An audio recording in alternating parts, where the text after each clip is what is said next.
انسانی تاریخ کا وہ پراسرار ترین واقعہ جس کو اب 113 سال ہو گئے ہیں، مگر سائنسدانوں کو معلوم نہ ہو سکا کہ آخر وہ ہوا کیسے۔ یہ 30 جون 1908 کی بات ہے، جب سائبیریا کے ایک علاقے ایونکی کے رہائشیوں نے آسمان پر نیلے رنگ کی روشنی کی حرکت کو نوٹ کیا تھا، جو ان کے بقول سورج جتنی تیز تھی۔ روشنی کی رپورٹ کے 10 منٹ بعد ایسی گرجدار آواز سنائی دی جیسے بھاری توپ خانے سے گولہ باری کی جا رہی ہو۔ یہ آواز مشرق سے شمال کی جانب سفر کر رہی تھی، جبکہ اس کے بعد ایک شاک ویو نے قصبے کو جھنجھوڑ کر رکھ دیا اور کھڑکیاں ٹوٹ گئیں۔ دھماکے کی آواز، جس کی لہریں ایشیا بلکہ برطانیہ تک زلزلہ مراکز نے ریکارڈ کیے، مگر ایونکی اور ارد گرد کے قصبوں کے رہائشیوں نے در حقیقت کسی بھی قسم کے دھماکے کو نہ دیکھا۔ اس دھماکے کے بعد کئی دن تک ایشیا اور یورپ کے آسمانوں میں جھمگاہٹ کو دیکھا گیا، جو برفانی ذرات بلندی پر بننے کا نتیجہ تھا، جبکہ مختلف ممالکوں میں ماحولیاتی دباؤ میں تبدیلیاں دیکھی گئیں۔ اگرچہ دھماکہ تو کسی نے نہ دیکھا، مگر اس کے مقام کو ضرور دریافت کر لیا گیا، جو مشرق سے سائبیریا میں واقع تھا۔ وہاں موجود 800 اسکوائر میل رقبے پر پھیلا ہوا جنگل یا 8 کروڑ درختوں مکمل طور پر غائب ہو گئے، اور اس کی کوئی وجہ بھی سمجھ کسی کو نہ آئی۔ سائنسدانوں کا ابتدا میں ماننا تھا کہ دھماکے کے اثر کا نتیجہ ہے، مگر اس مقام پر کبھی کوئی گڑھا دریافت نہ ہو سکا۔ مگر جنگل کا جتنا بڑا مکمل طور پر سپاٹ ہو گیا، اس کو دیکھتے ہوئے اندازہ ہوتا تھا کہ دھماکے کی طاقت 10 سے 15 ٹن تھی۔ سائنسدانوں نے یہ جاننے کی کوشش کی کہ آخر یہ دھماکہ ہوا کیوں، کیونکہ اتنی طاقت کا دھماکہ ایک بڑے شہر کو تباہ کر سکتا ہے، مگر اس کے بعد کبھی ایسا نہ ہوا، اور جب سے ہی سائنسدانوں کے ذہن چکرا رہے ہیں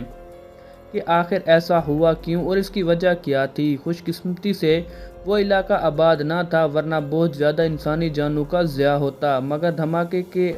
حرارت کو دور دراز کے قصبوں کی رہائش نے محسوس کیا تھا۔ ایک عینی شاہد نے اس موقع پر بتایا، آسمان 2 حصوں میں تقسیم ہو گیا تھا اور جنگل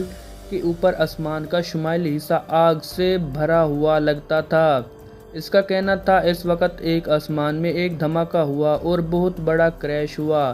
ایسا کریش جس کو سن کر لگتا تھا کہ آسمان سے پتھر برس رہے ہوں یا گنوں کی۔ اسے ٹونگس کا یونٹ کا نام دیا گیا، جو انسانی تاریخ کا اب تک سب سے طاقتور ریکارڈ دھماکے کا بھی ہے، جس سے خارج ہونے والے ہیروشیما میں گرائے جانے والے ایٹم بم سے 125 گنا زیادہ تھی۔ مگر ایک صدی سے بھی زیادہ عرصے کے بعد محققین کے ذہن میں مختلف سوالات موجود ہیں کہ آخر اس جگہ ہوا کیا تھا۔ کچھ سائنسدانوں کا ماننا تھا کہ ایک سیارچہ اس دھماکے کی وجہ تھی، مگر اتنے بڑے خلائی جسم کی خواصشت اب دریافت نہ ہو سکے۔ کچھ حلقوں کے خیال میں یہ آتش فشاں پھٹنے یا کان کنی کا کوئی حادثہ تھا، مگر اس کے بھی شواہد نہ مل سکے۔ در حقیقت سائبیریا کے ایک خطے کا موسم ڈرامائی قسم کا ہے، جہاں موسم سرما کا دورانیہ بہت طویل ہوتا ہے، جبکہ گرمی کا موسم بہت مختصر ہوتا ہے، جس کے باعث سطح میں ایسی تبدیلیاں آئیں جن نے اس جگہ کو ناقابل رہائش بنا دیا، بلکہ وہاں پہنچنا ہی بہت مشکل ہے۔ جب دھماکہ ہوا تو کسی کو بھی تحقیق کے لیے وہاں جانے نہ دیا گیا، کیونکہ روسی حکام کو مختلف خدشات تھے۔ 1927 میں روس کی ایک تحقیقی ٹیم نے اس جگہ کا دورہ کیا اور دریافت کیا کہ دھماکے کے لگ بھگ 20 سال بھی وہاں ہونے والا نقصان ویسے کا ویسا ہی تھا۔ اس ٹیم نے خیال ظاہر کیا کہ ایک خلائی جسم فضا میں پھٹا جس سے یہ نقصان ہوا، مگر کوئی بھی گڑھا یا خلائی ذرات دریافت نہ ہو سکے۔ تو ٹیم نے یہ وضاحت کی کہ وہاں دلدلی خطہ اتنا زیادہ نرم تھا کہ اسے کسی قسم کا نقصان نہیں ہوا، جبکہ تمام تر ملبہ اس کے اندر دفن ہو گیا،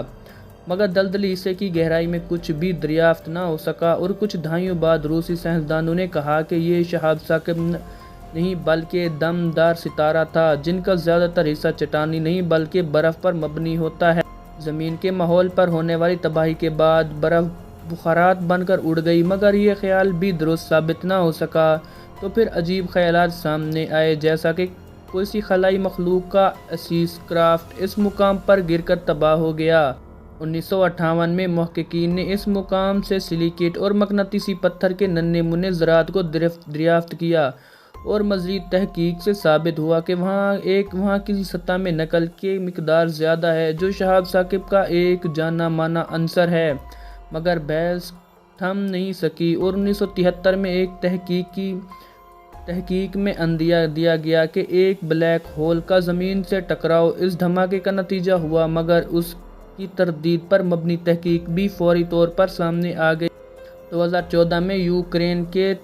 ماہرین کی ایک ٹیم نے دھماکے کے مقام سے 1978 میں اکٹھے کیے جانے والے چٹانی نمونوں کا تجزیہ کیا اور انہوں نے 1908 کی ایک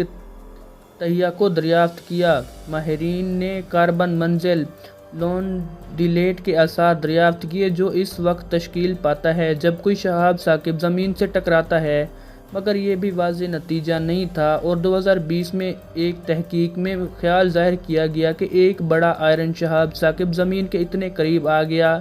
کہ بڑا شاک ویو پیدا کر سکے، مگر ٹکڑے ہوئے بغیر زمین کے پاس سے گزر گیا اور شاک ویو کا اثر اس خطے میں دکھائی آتا۔ تو یہ واقعہ اب تک انسانی تاریخ کے چند پراسرار ترین واقعات میں سے ہے جس پر اب تک تحقیقی کام جاری ہے، اور آنے والے برسوں میں اس حوالے سے مزید خیالات سامنے آتے رہیں گے۔